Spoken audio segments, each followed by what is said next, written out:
Hey guys, it's your girl Nika, and for today's video, we're going to be talking about how to become a professional preschool teacher here in Singapore. So, many of you know, my friends and my family, that I am currently working here in Singapore, and it's been like 4 months already. So, what are the things or the documents that you need to prepare in order for you to have a chance to work here in Singapore? So first of all, you need your passport. Okay, so of course, if anyone who would like to travel and go out of the country, you will need your passport. Second is, of course, to obtain your medium of English instruction. So these are from your elementary school, high schools, and college. And if you took senior high school, just like me, you also need to get one. And of course, you need a diploma that you graduated from a course of early childhood. In my case, my course is a special needs education major in early childhood. So it means I can cater to both atypical and atypical children. And that gave me a chance to teach English subject for preschool here in Singapore. And another thing that you would need as a requirement is to take the IELTS. So this one is mandatory. So before, from what I heard, you do not need to take IELTS examination for you to apply here in Singapore. But for now you need to take the IELTS and get at least a 6.5 score from your exam or test. Okay, so another thing that you need is for you to have at least 1 year of teaching experience in preschool in the Philippines. Okay, so because here in Singapore, the young children will really be with you from 7 in the morning until 7 in the evening. So you really need to be someone who knows how to handle young children. Okay, so they will be with you throughout the day. Since here, the teaching style here is very different from the Philippines. Here, it's a daycare center style. In the Philippines, we just teach and they go home, right? Just half a day. Then another batch comes in. So it's not like that here in Singapore.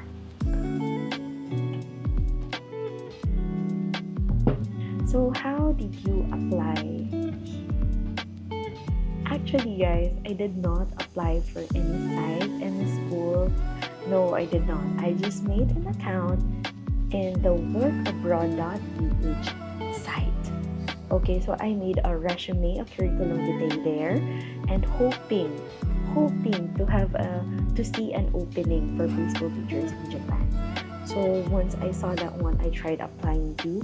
However, I was able to meet all the requirements, the standards, except one, which is to have an experience in teaching English subject in the Philippines. So I wasn't able to get the spot in Japan just because of that one. So I left the account. I was not expecting anything. I stopped trying. I stopped applying for abroad. And then suddenly one day, the agency that helped me to go here saw my account, saw my curriculum vitae resume, and that's how they contacted me through email, through messages, and through calls. So the question is, which agency helped me? So actually, there are two agencies that helped me, which is Baraka Agency and Astute Team Recruitment Team. Okay, so the Astute Team Recruitment is the agency here in Singapore. So they have one representative that is in contact with the Baraka Agency from the Philippines. Okay, so that's how you will be working with these two agencies. So how much money do you need to prepare?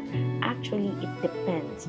For the agent fee, you need at least 200,000 pesos for that, for you to be able to go here in Singapore.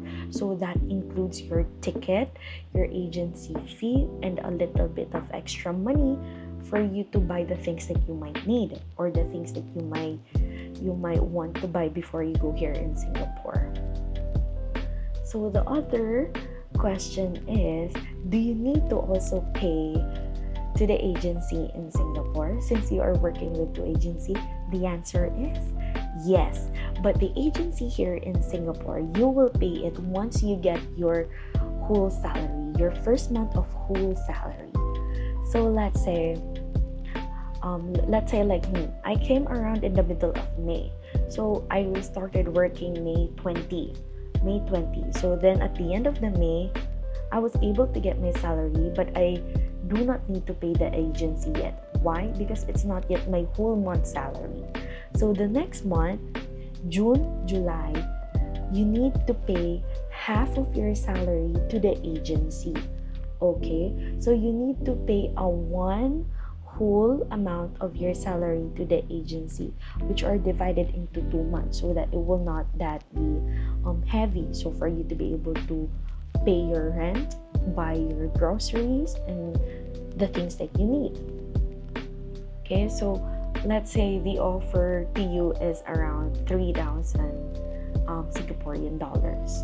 Let's say you got accepted, you have a school already here in Singapore, and the salary that they provided you is 3,000 Singaporean dollars. So for the June, let's say you came in at the same day like mine. So June, you need to give 1,500 to the agency. July, you need to give 1,500 to the agency. Okay, so that's your agency fee for the Singapore. Okay, then you also need to prepare money for your rent.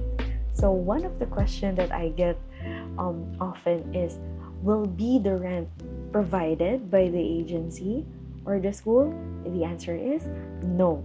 You have to look for your own place. Okay, so the agency will help you. The agency will give you sites wherein you can check the houses or the flats that you might want to rent. Okay, and the agency will also help you to check out the place. So before you go here, 1 week before your flight, you need to at least have a place to rent already. Okay, so that they can check it ahead of time. And some of the places that you will rent need to give at least 50% of the deposit. But luckily mine did not ask for any payment until I arrived here. So I'm very lucky with that, because there are many cases wherein these sites are targeting the new OFWs. Okay, so you might get scammed. So that's why the agency is there to help you. So the agency will check the place that you found. They will check if it's legit. Okay, so that's one of the perks. Okay, so that's one of the things that you paid for. So make sure you use of it. Okay, so how long was the process before flying to Singapore? So actually, my first interview started around October. Then November, December, January, February, March, April, May. So it took around 7 months. Okay, it took around 7 months for me before I go here. So I resigned from my work around March. I think March, yes. First week of March, because I had the 2 months rest at home before I went here and fly to Singapore. So another question that a lot of people been asking is, how is the transportation or the commute system here in Singapore? Guys, it's very convenient, I'm telling you. In the Philippines, you need at least 4 to 5 hours preparation for you just to go to Manila. So if you're from Cavite and you will go to Manila and it's a normal day, let's say your travel will start around 8 a.m. You need at least a few hours for you to go to Manila. Guys, here in Singapore, you just need a few minutes for you to go and reach to the place that you want, where you want to go. And you can ride a bus or a train.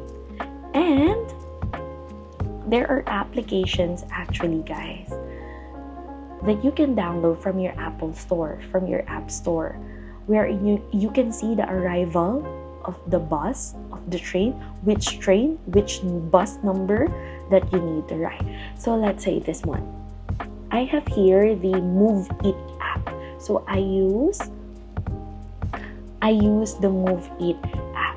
So actually my favorite routine, or my the places that I usually go, I pinned it already. So as you can see here, I will be putting it here beside me. As you can see, one of the favorites or the places that I pinned is to go to work. So as you can see, I have to walk a little bit and ride bus 21 and transfer to bus 129 or 139 and walk a little. And you can see here, lives in 16 minutes, which means the bus will arrive 16 minutes. So that's for you to have more time to prepare or to go down the HDB or the condo and walk to the bus station. So that's how convenient it is, the commute system here in Singapore. Another one is when you go to the bus stations, you will see some of the bus stations have screens or TV screens, and you will see what type of bus will come. So you can see whether it's a double-decker bus, or you can see whether it's just the normal bus. Okay, so that's how the commute system here in Singapore for the bus. Now for the train, everything is connected, guys. So everything is connected to one another. So you just need to learn the map, to save the map, need to learn how to read the map. And the map here in Singapore, the places have a color coding depending on which place they are located. Okay, so just like the my place here in Kallang. So I live around Kallang, guys. So Kallang is in green line, which is east-west line. So that also includes the airport, the Changi Airport. Okay, so if I want to go to, let's say, Dhoby Ghaut. So Dhoby Ghaut has 3 lines connected. So the red line, the north-south line, and the yellow line or the circle line. Okay, so first, since I am from Kallang, from green line, I need to transfer to red line and go to Dhoby Ghaut. So that's how it works. So if you've been to Thailand, if you've been to Hong Kong, it's just like that. So you just need to learn how to read the map carefully so that you will not get lost. It's very easy, guys, and very convenient. Okay, so for the last question that I chose is, they keep saying that Singapore is an expensive country. Is my salary enough? The answer is yes. You just need to learn how to budget everything. Yes, Singapore is an expensive country if you're a tourist, right? But if you are someone who lives here, who works here, who stays here in Singapore, I think your salary is enough. Okay? So it depends on how much you rent, how much food do you eat, but based on my experience, the food budget, I think I only just need a few. So as you can see, I lose a little bit of weight. So the environment that surrounds me really pays a lot of contribution on how I change my eating and my lifestyle. So people here in Singapore are quite healthy living. So you yourself, as someone who came from the Philippines, who eats rice from morning to lunch to snacks to merienda to dinner, rice all day, here in Singapore, I think that habit of yours might lessen a little bit and you might survive just like me, eating 1 rice a day. Okay, then you can, honestly, you can survive, guys. And for someone who loves to drink Starbucks like every day, like 2 to 3 times a day, that thing will also be cut off here in Singapore. Why? You will be thinking of the prices. The price of Starbucks drink here is around $9 and above. But what can you buy in $9? With $9, you can buy actually 1 meal for $3. You can also buy water, your water for the week. So that's how you will think of your budget. So that kind of habit of mine really went off. So, but sometimes I do spoil myself. Every during salary day, I go buy Starbucks or I go eat out. So that's all, guys. So I hope I answered some of your questions. So these are the questions that are often asked to me. So I've been receiving a lot of messages. It's just that I do not have enough time to answer all of that because I'm with the children from 7 a.m. to 7 p.m. and we are not allowed to use our handphones inside the daycare center. Okay, so I wasn't able to send you a message, and I'm so really sorry for that. I really want to accommodate everyone. I really want to answer everyone. It's just that I do not have enough time to send a reply to all of you. So that's all, guys. I hope I answered your question, and I think I'll be filming a lot of more videos coming soon. Thank you, guys.